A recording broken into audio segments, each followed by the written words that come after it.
O veterinário, ele possui um piso salarial mínimo a ser recebido? Qual é o salário que um veterinário deve receber no 2022? Qual é o menor salário que ele deve receber? Existe um piso a ser pago ou há uma liberdade de negociação entre o veterinário e o seu empregador? É isso que eu vou responder para vocês aqui hoje.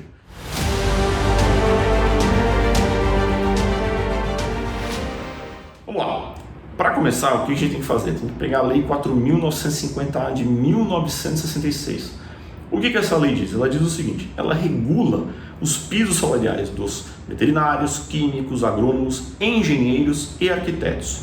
E ela disciplina o seguinte: que esses profissionais vão ter direito a um salário mínimo na contratação equivalente a 6 salários mínimos para 6 horas de trabalho por dia e mais 25% para cada hora excedente. Ou seja, um exemplo claro: se um veterinário for contratado para trabalhar 8 horas por dia, ele vai ter direito a um salário na sua contratação de pelo menos 8 salários mínimos e meio. Dá um exemplo bem claro e bem objetivo aqui.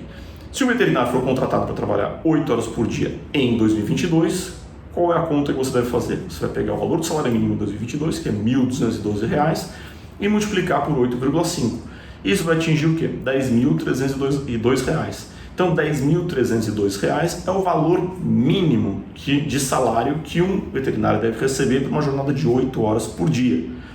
É importante destacar o seguinte: essa lei ela é aplicada independentemente do tempo de formação do profissional, ou seja, inclusive um veterinário recém-formado ele tem direito a esse salário mínimo profissional.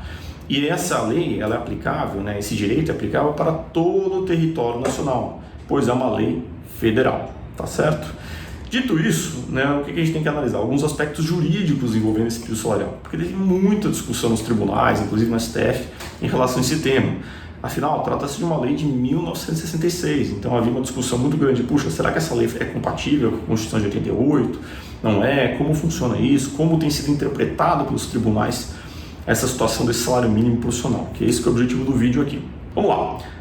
Prevalece o entendimento, prevaleceu e ainda prevalece o entendimento de aplicabilidade dessa lei. Ou seja, o profissional tem direito, mas o salário deve ser calculado com base na data da contratação. O que eu quero dizer com isso? Não é porque aumenta o valor do salário mínimo que o profissional vai ter direito a um aumento, uma indexação, um reajuste salarial. Isso não, reajuste não é discutido. Essa lei é aplicável apenas para fim de fixação do salário na contratação do profissional. Então, um exemplo: se o veterinário é contratado no ano de 2021, por exemplo, para trabalhar 8 horas por dia, vai pegar o salário mínimo de 2021, que era R$ 1.100, multiplicar por 8,5. Vai chegar o quê? A R$ 9.350 por mês como salário devido ao veterinário no momento da sua contratação. Em 2022, o valor do salário mínimo aumentou para R$ 1.212.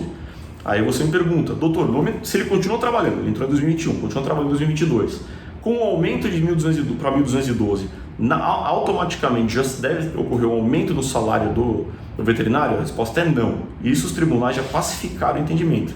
O simples aumento do salário mínimo não enseja o aumento, a indexação, o reajuste do salário do profissional, tá certo? A lei é aplicável apenas para fixação do salário na admissão. Os aumentos salariais dali para frente, reajuste, etc., devem ser previstos aonde? Em dissídios, acordos, convenções coletivas da categoria, tá certo? Esse é o primeiro ponto que é importante também de destacar. Mas diante disso, a lei é aplicável. E agora em fevereiro de 2022, houve uma decisão do STF que fixou o seguinte entendimento: o STF ele congelou a base de cálculo utilizada dessa lei daqui para frente. Ou seja, falando de maneira bem prática, os pisos, os salários mínimos profissionais devidos nos anos anteriores a 2022 ficam totalmente válidos e devidos.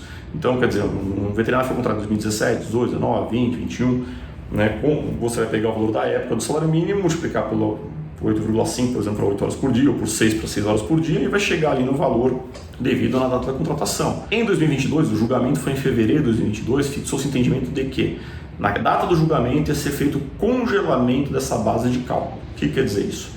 Você vai pegar o valor do salário mínimo, que é a base de cálculo, em 2022, e no caso é R$ 1.212, vai ser congelado daqui para frente. Ou seja, esse ano, 2022, não tem problema nenhum, não vai ter grande interferência essa decisão do STF. Em 2023, ocorreu um aumento do salário mínimo. Se um veterinário for contratado em 2023, ele vai utilizar a base de cálculo do salário mínimo de 2022. Se ele for contratado em 2024, o salário mínimo vai ser maior. A base de cálculo para você chegar no valor do salário mínimo profissional dele vai ser os 1.212 que era em 2022. Tá certo? É isso que significou a decisão do STF. Ela congelou a base de cálculo daqui para frente. Qual que é a consequência prática disso? Consequência prática daqui para frente. Né? Como eu falei, você vai ter um prejuízo para a categoria, né, a médio e longo prazo, né? Porque o valor hoje de uns R$10.302 para uma jornada de 8 horas por dia, né, você tem um poder de compra. Ano que vem, com a inflação, os outros anos futuros com a inflação, esse poder de compra vai ser reduzido, ou seja, é um prejuízo muito grande para a categoria essa decisão do STF. Mas, pelo menos, ela manteve o piso salarial até esse momento. O que cabe a essas entidades agora, né, e é o Poder Legislativo, legislar, fazer uma lei que regule novamente esses pisos, que estipule novos pisos, ou então mesmo a categoria profissional, que através dos dissídios coletivos estipulem pisos salariais condizentes com a categoria profissional, tá certo? É interessante também colocar uma outra observação, né? E aquele profissional, e aquele veterinário que trabalha sem registro, emitindo notas como pessoa jurídica, ou então trabalha de forma autônoma, por exemplo, numa clínica veterinária. Ele tem direito a esse piso? Esses pisos são aplicáveis ou são apenas para aqueles que são registrados e têm direitos seletistas? Bom, a lei é aplicável para empregados seletistas. Então a gente tem que avaliar o seguinte: se a gente está tratando de uma relação entre pessoa jurídica e PJ, ou então como autônomo, se for válida a relação entre pessoa jurídica, se for válida a relação como autônomo, o profissional não vai ter direito. Essa lei se aplica com um piso para o empregado CLT.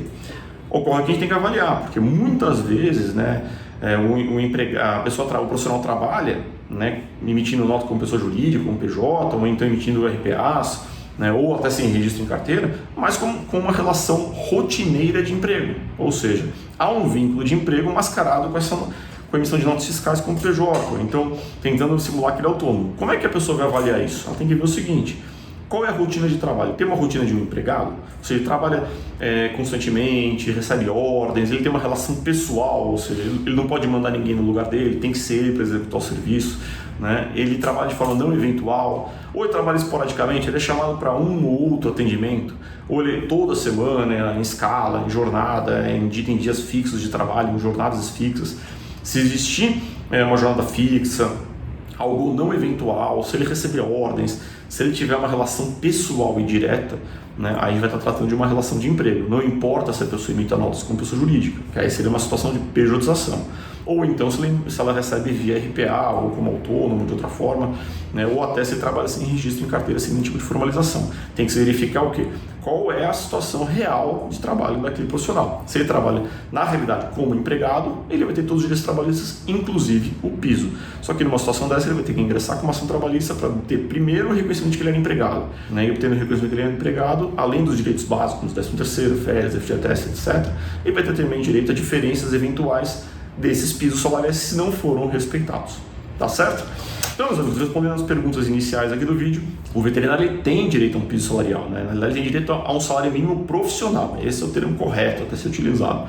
É um salário mínimo profissional previsto na Lei 4.950-A de 1966, cuja base de cálculo daqui para frente está congelada pelo STF. Mas isso não retirou o direito em nenhuma hipótese dos trabalhadores dessa área. Tá certo? Se você gostou do vídeo, deixe seu comentário, deixe sua dúvida, a gente tenta esclarecer o máximo de dúvidas possível aqui. Compartilhe com seus amigos, isso ajuda demais o nosso canal. É sempre a ideia aqui é trazer um caráter, né, de informação, esclarecer questões jurídicas envolvendo a área trabalhista. Tá certo? Muito obrigado e até a próxima.